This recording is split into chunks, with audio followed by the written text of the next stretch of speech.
سیلاب کو 11 ماہ بیت گئے مگر سوات کے سیلاب متاثرین کو حکومتی امداد نہ ملی۔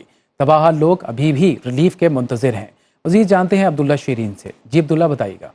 ہاں جی بالکل، 2022 کے سیلاب کو 11 ماہ کا عرصہ گزر گیا ہے، لیکن تاحال حکومت کی جانب سے بحالی کے کام شروع نہ ہو سکے۔ اس وقت میں مدین کے علاقہ درب شاہ گرام میں موجود ہوں۔ اگر آپ میرے عقب میں دیکھیں تو یہاں پر بتایا جاتا ہے کہ 25 کے قریب یہاں پر مکانات تھے جو دریا برد بھی ہو چکے ہیں اور کچھ کے نشانات بھی باقی ہیں۔ اس وقت ہمارے ساتھ مقامی شہری موجود ہیں، ان کے گھر میں ہم موجود ہیں جو ابھی قابل استعمال نہیں ہے۔ سر کیا کہیں گے، آپ کا گھر تو سارا بہہ چکا ہے، استعمال کے قابل نہیں ہے، تو کس طرح آپ کا زندگی گزر رہا ہے؟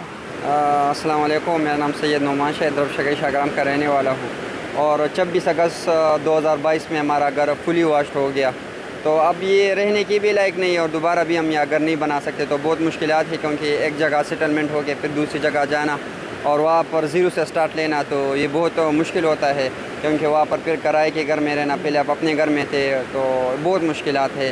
تو حکومت وقت سے ہمارا یہ مطالبہ ہے کہ ہمارے لوگوں کی مدد کرے، ہماری مدد کرے، کم از کم لوگوں کے لیے کوئی ایسا پیکیج ہو کہ گھر بنایا جائے یا اس طرح جگہ متعین کیا جائے کہ لوگ وہاں پر دوبارہ اپنی سارے سیٹلمنٹ کر لیں۔ بہت شکریہ جی، آپ نے ان کی باتیں جانی۔ تو یہاں پر جتنے بھی لوگ ہیں ان سے ہماری بات ہوئی تو ان کا یہ کہنا ہے کہ یہاں پر حکومت ٹھوس اقدامات اٹھائے تاکہ ہماری جو زندگی ہے اس میں بہت ساری مشکلات ہے، سر چھپنے کے لیے گھر بھی نہیں ہے، اور ساتھ ساتھ یہاں پر جتنے بھی رابطی پل ہے وہ بھی بحال کرے تاکہ ہماری جو مشکلات ہے اس میں کمی آ سکے۔